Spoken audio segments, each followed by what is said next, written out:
2013년 5월 6일이요. 얼마 되지 않았습니다. 클리블랜드, 오하이오에서 미국 전체를 떠들썩하게 했던 사건이 하나 있었습니다. 에리엘 캐스트로라고 이름하는 사람이요. 3명의 여자를 납치를 해서는 자기의 집에 감금을 합니다. 그리고서 학대해 오기를 무려 11년 동안을 해오다가 이제서야 바깥 세상에 드러난 것입니다. 납치를 했을 당시 그 두 여자 에만다 베리와 지나 데헤수스는 각각 16, 14살의 10대 소녀였습니다. 그리고 나머지 한 여자 미셸 나이트는 납치될 당시에 21살이었습니다. 대단히 수수께끼 같은 사건이었습니다. 11년 동안 납치를 해서 한 동네에서 그 외곽지대에 있는 자신의 주택에 이 납치된 그 여자들을 감금하고 그렇게 11년을 살아왔었는데도 그 누구도 그 이웃조차도 어느 한 점도 수상한 점을 발견하지 못했다 한 채로 그렇게 세월을 보냈다는 것이 놀라운 사건이었습니다. 모두 폭력과 위협 속에 학대를 당했고 그 세 여자는 물론 성적인 폭력도 당했습니다. 그중에 미셸 나이트는 6번이나 임신을 했습니다. 그리고 매번 임신했을 적마다 이 에리엘 카스트로는 두들겨 팼습니다. 온몸을 두들겨 패고 배도 두들겨 패고 그래서 두들겨 맞아서 유산을 하도록 그렇게 했답니다. 그리고 아만다 베리는 임신을 하고 출산을 합니다. 그리고 그 아이가 무려 6살이 되도록 키워왔습니다. 그런 어느 날 납치당한 지 10년 15일이 지난 2013년 5월 6일에 에만다가 우연히 바깥으로 나가는 문이 잠겨져 있지 않은 것을 발견하고서는 집 바깥으로 용기를 내어 나가서 그 바깥으로 더 나가지는 못하고 담장 너머로 고함을 질러서 살려달라고 도움을 청하게 됩니다. 이웃집에 사는 사람이 마침 맥도날드에 들렀다가 오는 중에 그 소리를 듣고 그래서 이 세 여자가 구조받게 된 사건이었습니다. 이해할 수 없는 사건이라고 그랬습니다. 기자들이요. 도대체가 어떻게 긴 세월 1년, 2년, 3년도 아닌 11년 동안 세 여자가 한 집에 감금되어 있었는데도 불구하고 낌새를 누구도 채지 못했던가. 또 피해 여성 3명도 어떻게 그 긴 세월 동안에 한 번도 구조를 받으려고 몸부림치면서 그 기회를 만들어낼 수가 없었던가. 너무 이해할 수가 없다 그랬습니다. 3명의 여자들이 11년 동안 폭력과 위협과 학대를 당하면서 이 긴 세월 동안에 얼마나 그 두려움이 저들의 성격에 깊은 상처를 주었겠습니까? 그 고통은 또 얼마나 힘들었겠습니까? 세 사람이 다 감금당한 채로 자신들이 그 젊은 세월을 다 보내버린 것입니다. 이들에게 인생을 되돌려 주려면 저들이 빼앗긴 세월보다도 더 긴 세월이 걸릴 것이다 라고 기자들이 신문에 그렇게 기사를 적었을 만큼 저들이 입은 육체적인 그리고 정신적 감정적인 상처는 감히 상상할 수조차 없는 그런 상태였습니다. 그렇게 해서 이 3명이 풀려났습니다. 그런데 그 중에 한 사람 미셸 나이트라는 여자분이 이런 말을 하는 것입니다. 모든 폭력의 희생자들에게 인생의 새로운 시야, 새로운 인생관을 내가 열어주고 싶습니다. 그랬습니다. 어떻게 자신도 몸을 못 가눌 정도로 그렇게 만신창이가 되었을 것 같은데요. 그런데도 불구하고 나는 피해자다 하는 그런 피해의식에 그렇게 사로잡혀서 회복 없이 사는 그런 피해자가 아니라 이제 남들에게 말을 하면서 인생을 새롭게 바라볼 수 있는 그 창을 내가 열어주고 싶다. 그렇게 말할 수가 있었겠습니까? 그러면서 이렇게 말씀을 했어요. 그분이요. 피해자들은 어떤 경우에든지 한 가지를 알 필요가 있습니다. 우리는 태어날 때부터 하나님께서 우리에게 주신 힘과 용기를 가지고 있다 하는 것입니다. 그래서 아무리 어두움 가운데 폭우가 쏟아져 내리고 있다 할지라도 우리는 딛고 일어날 수가 있고 우리 가는 길에 놓여있는 장애물도 극복할 수가 있다. 그렇게 말을 했답니다. 엄청난 일을 당한 사람인데 불구하고요. 어떻게 이런 말을 할 수가 있는지 여러분 놀랍지 않으십니까? 그리고 이렇게 말을 했습니다. 이분이요. 애벌레가 이제 세상은 끝이 나고 말았다 생각하는 바로 그 순간 그 애벌레는 한 마리의 나비가 되고 만다 그랬습니다.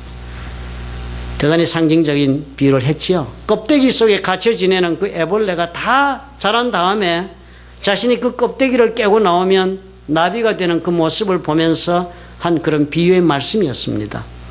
사실 우리도 살아가면서 그렇지 않나요? 내가 도저히 감당할 수 없는 문제들을 우리는 살아가면서 종종 겪습니다. 아니면 또 평생을 안고 사는 문제도 있습니다. 그리고서는 고통 속에서 우리는 벗어나지 못한 채로 살아갈 수밖에 없구나, 그렇게 내가 느끼게 되면 우리는 그렇지 않습니까? 운명의 굴레에 내가 사로잡혔다. 내가 껍데기 속에 갇힌 것처럼 나는 운명에 갇혔다. 그래서 나는 스스로 말을 합니다. 나는 운명의 피해자가 되었다. 피해의식에 사로잡히면서 내가 운명의 희생양이다 생각하고는 할 일이 없다. 원망밖에는. 그리고 속으로 쌓여가는 분노를 감당하지 못해서 많은 사람들에게 분출하면서 세월을 살아갈 때도 있는 것입니다. 우리가 운명이다 생각하고 있는 이것, 우리를 얽매고 있는 이 환경의 족쇄, 이 껍데기를 내가 깨고 나가는 것, 이것이 있어야 되겠는데, 그래야만 어떻게 해요? 해결을 좀 얻어서 내일을 한번 살아볼 수가 있겠는데 말입니다. 그게 쉬운 일이 아니거든요.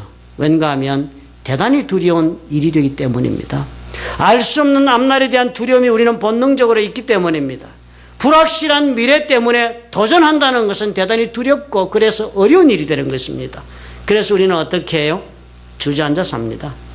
만족할 수도 없는 현실이지만 그렇다고 해서 확실하지도 못한 미래를 내가 그냥 덥석 안고 살아나갈 수는 없으니까. 오늘 우리가 이 룻의 이야기를 읽어보면 룻도 그러했을 것이다 짐작이 갑니다. 왜냐하면 이 시어머니 나오미가 룻에게 제안하는 이 일을 가만히 생각해 보면요, 이 밤중에 보아스의 곁에 가서 그 옷자락을 덮고 자라고 지시한 이 일은 나오미는 어떨지 몰라도 룻에게 있어서는 결코 간단한 일이 아니기 때문입니다. 대단히 위험한 일이지 않습니까? 물론 나오미는 나오미대로 생각이 있었을 것입니다. 보아스는 우리의 기업을 물러줄 수 있는 친족이라는 판단이 있었으니까 아마 룻 보고 가서 그렇게 하라 그랬을 것입니다. 그러나 그 내용을 한번 여러분 가만히 열어놓고 생각을 해보십시오. 이 생각, 사실 그렇게 확실하게 기대할 수 있는 일을 나오미가 룻에게 시킨 것도 아니었습니다. 보아스가 나중에 룻에게 한 말을 보면 우리가 알 수 있지 않습니까?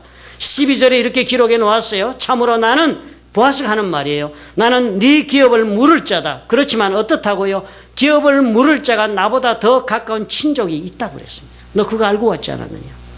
나오미와 룻에게 있어서 이 기업 물을 친척 중에서 보아스보다 더 가까운 사람이 있었다는 것입니다. 그러니까 보아스조차도 먼저 이 기업 물을 친척 중에 우선순위가 가장 가까운 그 사람의 동의를 먼저 구해야만 베풀 수 있는 일이었던 것입니다. 그러니 보아스가 해준다는 것도 확실하지 않은 시점에서 어떻게 될지도 모르는 일, 위험스러운 선택을 룻 보고 나오미는 하라고 시킨 것입니다. 자기 딸이면 시켰을까요? 며느리니까 시켰겠지요. 또 두 번째로 위험한 일이 뭡니까? 이 룻의 행동이 가져올 파장입니다. 자신의 삶에 가져올 파장이에요. 룻이 이 밤에 아무도 몰래 보아스를 찾아가는 것은 그 누가 보아도 설명할 수 없는 행위가 됩니다. 이스라엘은 법이 있습니다. 엄연한 하나님이 주신 법에 따라 사는 사회예요. 정상적인 여자라면 이렇게 외간 남자를 이럴 때에 이런 모습으로 찾아갔다가는 정상적인 사람, 도덕적으로 성한 사람으로 대접받기는 어려운 사건이 됩니다. 아무리 결과가 좋게 놔둬요. 결과가 좋게 놔둬. 저 여자 그날 밤에 저래가지고 오늘 저렇게 됐다. 그런 소리 들을 수 있는 행위입니다. 상대가 룻을 어떤 여자로 볼까도 얼마나 위험한 그런 걱정거리가 됩니까? 도덕적으로 대단히 위험한 선택을 지금 하는 것이 됩니다. 룻으로서는. 파멸될 수 있어요. 그뿐 아니지요. 지금 나오미는 룻에게 실질적으로 보아스에게 가서 청혼을 하라고 요구하고 있는 것입니다. 이거 그 당시뿐만 아니라 지금도 이것은 결코 자연스러운 일이 될 수는 없습니다. 여자가 남자에게 청혼한다는 거, 이건 돌발 사건 중에 하나입니다. 그렇지 않습니까? 룻이 어떤 여자일까 여러분 한번 상상해 보셔도 알 수 있습니다. 이 사람 무슨 일 했습니까? 하루 종일 근 50일이 되도록 하루 종일 땡볕에 밭에 나가서 곡물을 줍는 노동을 하던 여자였습니다. 여러분, 이 캘리포니아의 기후와 이스라엘의 기후는 너무나도 흡사합니다. 태양빛이 뜨거워요. 그 당시는 선블락 크림도 없었던 때라는 것을 여러분 잊지 마십시오. 룻이요, 아무리 머리에 수건 뒤집어 쓰고 일했겠지만 얼굴이 새까매졌을 것입니다. 그리고 주름살도 늘었을 것이고. 그런데 나중에 이 보아스가 룻에게 보리를 주는데 이렇게 적어 놓았습니다. 15절에 적기를 보아스가 가로되 네 겉옷을 가져다가 펴서 잡으라. 펴서 잡으니 보리를 6번 되어 룻에게 이어주고 성으로 들어가리라. 룻은 보아스가 6번 되어주는 보리를 걷더니 머리이고 성으로 들어갈 수 있을 만한 체격의 여자입니다. 6번 되어주는 보리요. 6 measures of barley. 6번 되어주는 보리라는 뜻은 무게를 환산할 수 있는 숫자입니다. 80파운드의 무게가 됩니다. 약 80파운드의 그 보리를 치마에 그냥 받아가지고 둘둘 말아서 머리에 들판에서 성항까지 한 걸음에 갈 수 있는 여자라면 대단히 힘이 센 여자예요. A big, strong girl. 여러분이 스웨덴 여자들 여러분 보신 적 있으실 걸로 압니다. 체격이 대단히 크고, 물론 멋지게 잘생겨서 키도 엄청나게 크고 힘들이 쏟습니다. 제가 아는 한국 분이요, 회사를 다니시다가 유럽에 출장을 갔습니다. 그때 겨울이었대요. 너무 날씨가 춥고 바람이 부는데 호텔 바깥 일을 보고 들어와서 호텔 문이 크지 않습니까? 유리문이. 두 짝이 큰 유리문이 있고 회전문이 있는데 자기는 그 문을 열고 들어가려고 땡기는데 문이 안 열리더랍니다. 그래서 두 손을 붙잡고 애를 쓰는데도 문이 안 열리더래요. 그런데 옆에 보니까 어떤 스웨덴 여자분이 그 큰 다리를 척척 몇 발에 그냥 문으로 타고 오더니 한 손으로 문을 잡고는 휘어 땡기고서는 바람같이 들어가시더라고요. 그 뒤를 따라 들어갔다고 하는 것입니다. 그런 것입니다. 그런 여자예요, 룻이. 보아스 말대로라면 아마 보아스는 나이가 많이 들어서 배도 많이 나왔고 머리도 저보다는 많이 벗어졌을 것입니다. 그런 남자에게 건장하고 힘센 여자가 느닷없이 결혼하자고 나타난다. 그것도 잠결에 깨워놓고 어리버리한데 그 칠흑 같은 밤에 아무것도 안 보이고 아마 이빨만 보였을지 몰라요. 결혼해줘요. 생각해 볼 문제입니다. 그러니까 보아스가 오늘 성경 보니까 네가 누구냐? 네가 누구냐? 이렇게 위험부담이 큰 일을 나오미는 룻에게 행하라고 요구한 것입니다. 그리고 룻은 무슨 쑥떡을 먹었는지 시어미가 시키는 이런 위험한 일을 두고 어머니의 말씀대로 내가 다 행하리이다. 그가 타작마당으로 내려가서 시모의 명대로 다 하니라. 애벌레가 자기를 둘러싸고 있는 껍데기를 스스로 깨고 나오면 어떻게 됩니까? 애벌레요? 잘못하면? 아니지요. 때가 아닌데 깨고 나오면 죽습니다. 그런데 룻 지금 자기의 껍데기를 깨고 나오는 것입니다. 대단히 위험한 선택합니다. 그렇지만 했습니다. 현실을 깨고 나가기 위해서 그랬습니다. 그랬는데 사건이 어떻게 전결됩니까? 놀란 사건으로 발전한다.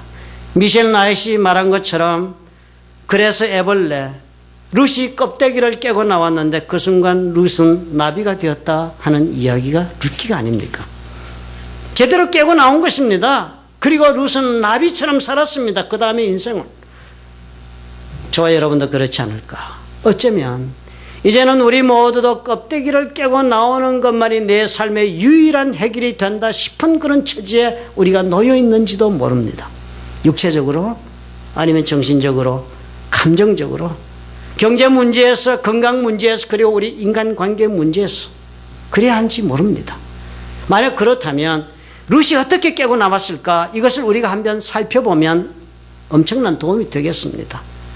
룻이 저렇게 했구나. 그러면 나도 저렇게 가면 되겠구나. 그렇게 룻의 간기를 보면 룻이 깨고 나오는 그 모습을 보면 우리에게도 답이 될 수 있는 것입니다. 애벌레가 이제 세상은 끝이 나고 말았다 생각하는 바로 그 순간 그 애벌레는 한 마리의 나비가 되고 말았다. 어떻게 해요? 그 첫 번째가 하나님의 은혜의 모든 것을 한번 걸어보았다는 것입니다. 룻이 우리에게 가르쳐주는 것이 바로 이것입니다. 무엇을 위해 나는 기꺼이 모든 것을 걸고 한번 살아보고자 하는가 하는 질문을 먼저 해보아야 한다는 것입니다. 나오미가 룻에게 지시한 방법을 다시 한번 살펴볼 필요가 있습니다. 룻이 시모에게 이르되 어머니의 말씀대로 내가 다 행하리이다 하니라. 그리고서는 이런 시어머니의 지시를 따라 룻은 보아스가 먹고 마시고 마음이 즐거워서 가서 노젓가리 곁에 눕는지라. 룻이 가만히 가서 그 발치 이불을 들고 거기 누웠더라. 시키는 대로 했습니다. 그런데 그런 룻을 발견한 보아스가 놀라서 이게 도대체 무슨 짓이냐고 묻자 대답하기를 이렇게 대답을 합니다. 나는 당신의 시녀 룻이오니 당신의 옷자락으로 시녀를 덮으소서 당신은 우리 기업을 물을 자가 됨이니이다. 그랬습니다. 여러분 앞에 우리 성경을 읽어보시면 아시겠지만요. 룻은요 시어미 나오미가 시키는 대로 했습니다. 그리고 룻이 그렇게 갈 때 시어미 나오미가 부탁했습니다. 너는 그렇게 가서 이불 들치고 그 옆에가 눕기만 하고 그 다음은 보아스에게 맡겨라 그랬습니다. 맡기라. 대단히 음흉한 계획처럼 들립니다. 그런데요, 룻은 그렇게 하지 않았습니다. 들어가서 그 장면까지 시키는 모든 계획을 했지만 룻은 보아스 앞에 당당하게 한마디 한 것입니다. 나는 당신의 시녀 룻이다. 당신의 옷자락으로 시녀를 덮으소서. 왜냐하면 당신은 우리 기업을 물을 자이기 때문이다. 그냥 옷자락 덮으라고 한 것이 아니었습니다. 그냥 들어간 것이 아니, 룻은 나는 당신의 시녀니까 당신의 날개로 나를 덮어야 한다. 지난 주일날 우리가 살펴보았지요. 이게 무슨 뜻이라고요? 옷이란 단어는 날개란 단어와 같다고 그랬습니다. 당신의 날개로 나를 덮어달라는 것은 당신의 보호 아래 내가 들어가게 해 주옵소서 하는 간청이었습니다. 그리고는 자신의 행동을 분명히 설명했습니다. 그 이유가 무엇이라고요? 하나님의 법에, 당신은 우리의 기업 물을 자라 하는 까닭에 나는 하나님의 법에 따라서 오늘 당신의 옷자락을 덮고 싶다. 그런 간청을 한 것입니다. 롯은 자신의 미래는 전적으로 자신의 능력에 달려있는 것이라고 믿지 않았습니다. 아무리 우리가 철저하게 계획을 세워 집행한다 할지라도 이러의 성취가 계획으로 되는 것이 아니라 내 능력, 내 계획으로 내 미래가 만들어지는 것이 아니다. 하나님께서 이 모든 일을 통하여 협력하여 선을 이루시는 까닭에, 하나님이 이 모든 일을 다스리시는 까닭에 일은 성취된다 하는 생각을 가졌기 때문에 껍데기를 깨고 나간 것입니다. 그러니까 보아스에게 당신은 내 기업을 물을 자다. 날개를 덮어주셔서 자신의 모든 것을 걸었습니다. 무엇이 걸었어요? 하나님의 약속, 기업을 물을 자라는 그 조건에 자신의 삶을 걸었다. 하나님께, 그 하나님의 은혜에 자신의 삶을 건 것입니다. 우리에게도 언제나 동일한 질문은 다가옵니다. 나는 무엇을 위해 기꺼이 위험을 무릅쓰고자 하는가? 첫 번째 우리 삶의 질문이 되어야 합니다. 나는 위험한 일은 안 해. 뭐 그러시면서 여러분 오늘까지 살아가시는지 모르지만요, 사실 한번 돌아보십시오. 여러분 대단한 위험스러운 일들을 선택해 가면서 매일매일 살고 계세요. 재미있는 일을 위해서 여러분 얼마나 위험한 선택 자주 하세요. 재미있으면. 아니면 직장 다니시는 분들 승진하기 위해서 위험한 선택하시지. 혹은 여러분 가정을 이루기 위해서 여러분 수십 년 전에 얼마나 위험한 선택하셨어요. 어떻게 될지도 모르는 가정을 이루겠다고 대단한 선택하신 거예요. 사람들은요, 모든 종류의 불편함과 앞으로 지불해야 할 대가에 대한 그 위험 부담을 본인이 하고 싶기만 하다면 얼마든지 기꺼이 끌어안아가면서 사는 것이 저와 여러분의 인생살이의 모습입니다. 우리는 위험해도 하고 싶으면 산을 기어 올라가고, 우리는 위험해도 갖고 싶은 것인 바다도 건너가고, 긴 시간 일도 합니다. 그리고 수많은 이유로 우리는 모든 종류의 고통도 거뜬히 우리는 견뎌나갑니다. 그러나 한 가지, 과연 그렇지만 그런 우리가 하나님의 은혜 때문에 얼마나 위험한 선택을 하신 적이 있으십니까? 과연 우리는 우리를 살려주시는 하나님의 은혜라 하면서도 우리는 복음 때문에 새 삶을 얻어 산다 하면서 우리는 그것들을 위해서는 과연 어떤 위험을 감수하기로 결정해 보신 적이라도 있으십니까? 하나님의 도우심으로 나는 나의 삶의 껍질을 깨고 한번 살아보겠다 하면서 우리는 과연 얼마나 하나님께 우리의 삶을 걸어보았습니까? 얼마나 나의 모든 것을 하나님의 은혜로 살겠다 하면서 그렇게 맡겨보았습니까? 대개의 경우 우리의 대답은 분명하지 않습니까? 별로 그렇게까지는 우리는 그렇게 대답하기 쉽습니다. 우리는 하나님 믿고 내 인생의 껍질 깨고 한번 승리해보겠다 하면서도 그래서 나는 기꺼이 나의 건강을 겁니다. 아니면 내 명예도 겁니다. 아니면 내 지성을 겁니다. 나의 모든 안락한 삶을 겁니다. 내 친구도 걸고 내 남편도 아내도 한번 걸어보겠습니다 하지는 않습니다. 더 명백하게 우리가 확인할 수 있는 것이 뭐예요? 우리는 결코 위험한 선택을 하지 않는 것처럼 우리가 하나님 앞에서는 그렇게 살아요. 그 증거가 우리는 다른 사람들에게 있어서는 살아계신 하나님에 대하여 말하기조차 꺼리고 있다는 사실을 여러분 발견하지 않습니까? 여러분 그러지 않아요? 저와 여러분 한밤중에 보리밭에 가는 것 때문에 내 체면, 명예에 대한 그런 위험을 무릅쓰는 이런 고사하고요. 그런 건 그만두고요. 그 정도까지는 우리가 못하더라도 커피숍에 앉아서 마주 앉은 친구에게 예수 그리스도에 관해서, 신앙생활에 관해서 이야기하는 그런 위험조차도 우리는 감수하기를 꺼려하지 않습니까? 우리 모두엔 다 이유가 있으니까요. 그렇게 믿음을 나누다가 친구 이럴까봐, 아니면 내 체면이 깎일까봐, 이런 생각들 때문에. 그런데 오늘 보니까 나오미 아무런 자격이나 가치가 없는 그런 사람이지만 룻은 그런 나오미를 위하여 위험부담을 안습니다. 하나님의 말씀대로 이 가정의 역사가 일어나기를 위하여 그것의 모든 것을 겁니다. 그래서 어떻게 되었습니까? 나오미가 룻의 그 하나님께 모든 것을 건 덕분에 하나님의 구원의 삶을 누리게 된 것이 아닙니까? 저와 여러분 그렇다면 우리도 이런 위험부담을 하나님을 위해서 또 하나님의 나라를 위해서 그 백성을 위해서 그래서 또한 나의 삶을 위해서 우리가 선택하는 것 두려워하지 말아야 합니다. 애벌레 껍질이 깨어져도 나비가 되게 하는 것은 사람의 일이 아니라 하나님의 은혜의 역사이기 때문입니다. 여러분 내 자신이 운명의 피해자다. 여러분 그렇게 생각되십니까? 이 내 운명의 껍질을 깰 수 있는 것, 그래서 내가 나비가 되어 사는 것, 이거 하나님의 은혜로 이루어질 수 있습니다. 그렇다면 룻처럼요. 나의 기업 물을 자 보아스에게 모든 것을 걸었던 그런 룻처럼 우리도 우리의 기업 물을 자 주 예수께 모든 것을 한번 걸어보시면 기회가 오는 것입니다. 친구도 내 사업도 건강도 명예도 내 자식도 가족도 남편도 아내도 모든 것 한번 우리의 기업 물을 자에게 걸어보실 수 있어야 합니다. 나는 과연 나의 껍질을 깨고 나비가 되기 위해서 하나님 앞에 예수를 믿는 나의 신앙에 과연 무엇을 하면서 살아왔는가 물어보셔야 해요.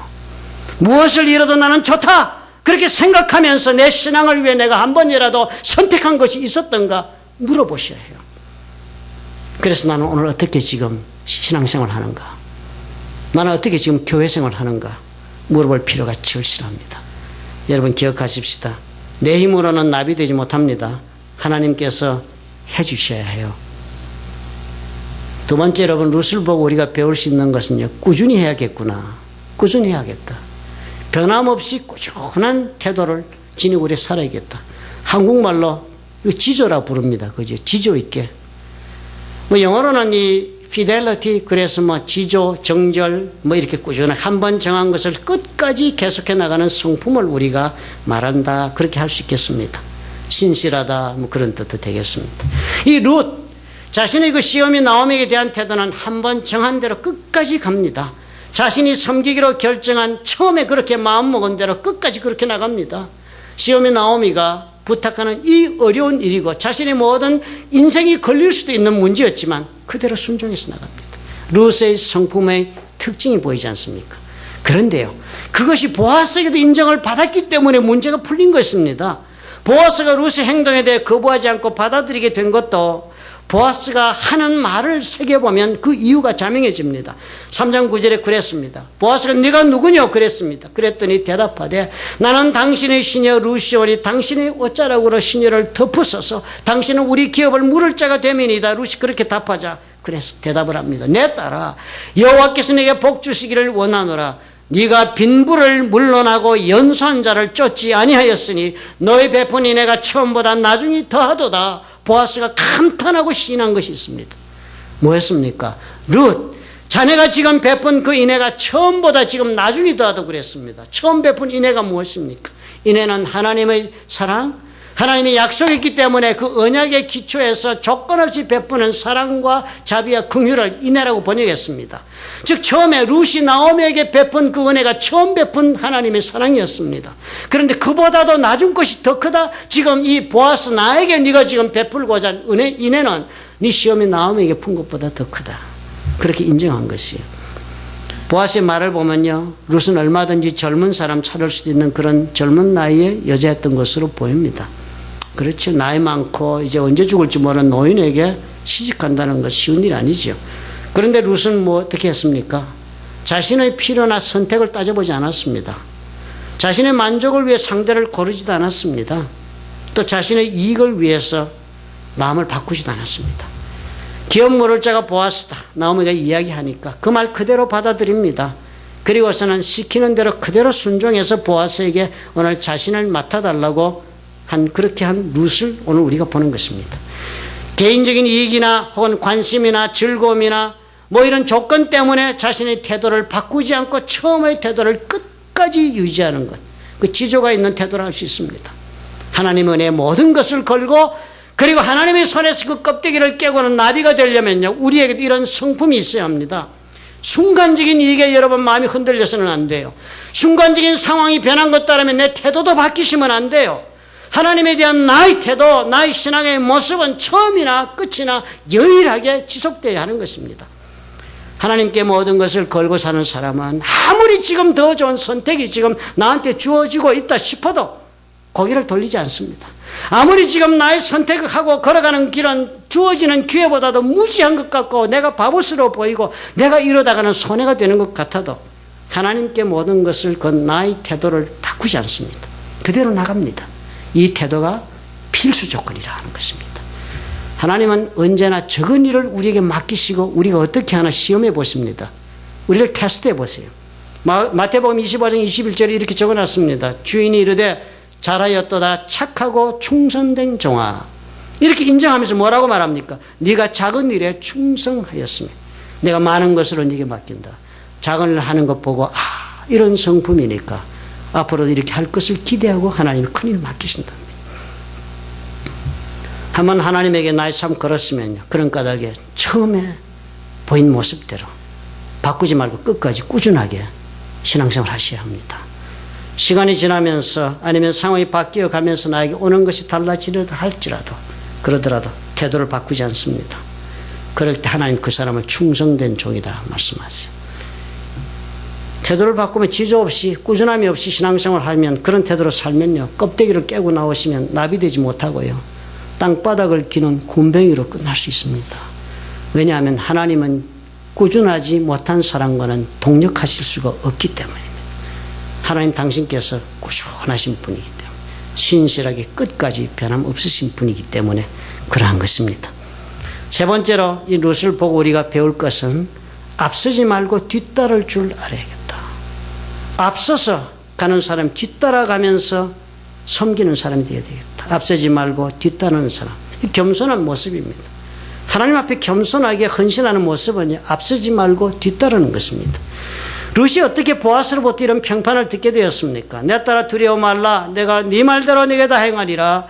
네가 현숙한 여자인 줄 나의 성읍 백성이 다 한다고 그랬어요. 현숙한 여자, 고귀한 성품의 여자다 한 것입니다. 룻이 베들레헴에 온 것이 몇 년이나 된 것이 아니지 않습니까? 불과 몇 달입니다.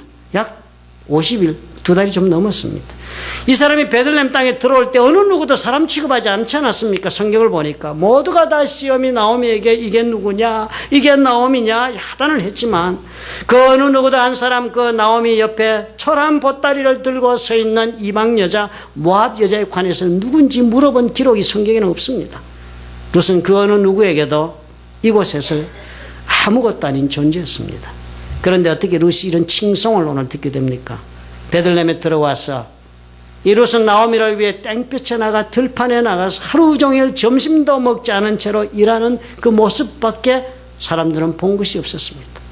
룻은 한 번도 그 어느 누구에게도 자신에 관해서 자신의 이 엄청난 희생에 관해서 나오미를 섬기는 자신의 이 거룩한 헌신에 관하여 앞서 일어서서 자기 광고를 한 적이 없습니다. 룻은 자신을 위해 한 번도 나팔을 분 적이 없습니다. 오직 나오미가 하는 말에 순종하고 따라갔습니다. 아무리 힘들어도 그 길을 걸었습니다. 아무리 섭섭해도 나오미 손가락 하나 까딱하지 않은 채로 룻을 들판으로 보낸 사람, 그리고 이 야밤에 룻에게 이런 위험천만한 일을 하라고 명령하는 사람, 잘못되면 자신은 천한 여자로 전락해서 평생을 손가락질 받으며 살 수밖에 없고 어쩌면 이 사회에 쫓겨날 수 있는 그런 위험한 일, 그런 일 지시해도 그저 내가 섬기기로 작정했으니까, 내가 섬기기로 언약했으니까, 그런 나오미가 시키는 일이니까 한마디 거부함이 없이 그 말을 따랐습니다. 내 생각 주장하고 이렇게 합시다 저렇게 합시다 자기 말 드러내지 않았습니다. 자신은 그 뒤를 따랐습니다. 겸손의 모습이지 않아요? 사람들의 눈에는 이런 룻의 겸손한 헌신의 모습이 반드시 보이는 것입니다. 자기 자랑하고 드러내고 광고하지 않아도 사람들은 다 보고 있었어요. 사람들은 다 알고 있었습니다. 하나님에게 모든 것을 걸고 껍데기를 깨고 나오겠다면 이것이 꼭 필요한 것입니다.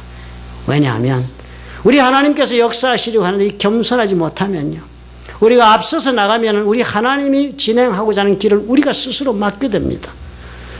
여러분, 겸손하지 못하다는 뜻의 의미를 새겨보면요, 성령보다도 앞서서 행한다 하는 뜻이 들어있습니다. 룻에게 그리고 나오미에게 기업 물을 자가 있어서 저들이 그에게 자신의 운명을 걸었던 것처럼 저와 여러분에게도 완벽한 기업 물을 자 예수 그리스도가 우리와 함께하고 있다는 사실을 잊지 마시기 바랍니다. 하나님, 우리 모두가 룻처럼 껍데기를 깨고 인생을 그 기업 물을 자 예수께 걸고 나오기를 원하고 계십니다. 이제 하나님의 은혜의 때가 다가왔기 때문입니다. 이제 하나님은 추수를 끝내시고 열매를 거두시고 알곡을 거두시는 그 때가 되어서 룻을 건지시듯이 그런 은혜의 때 저와 여러분을 건지실 때가 지금 다가와 있기 때문입니다. 그러므로 여러분, 우리가 하나님께 모든 것을 걸면 이제 나비될 길이 열립니다. 꾸준한 신앙, 그리고 뒤따를 줄 아는 겸손한 헌신으로 오늘의 껍질을 우리가 깨고 나가면 우리 하나님께서 역사하시는 것입니다. 미셸 나잇이 고난을 통해 배운 그 고백처럼 애벌레가 이제 세상은 끝이 나고 말았다 생각하는 바로 그 순간 그 애벌레는 한 마리의 나비가 되고 말았다 하는 것처럼, 그리고 오늘 보아스가 룻에게 약속하는 그 말씀처럼 우리 하나님께서 우리 모두에게 약속해 주실 것입니다. 여호와의 사심으로 맹세하노니 내가 기업 물을 자의 책임을 네게 행하리라. 아침까지 누울지니라. 평안하라.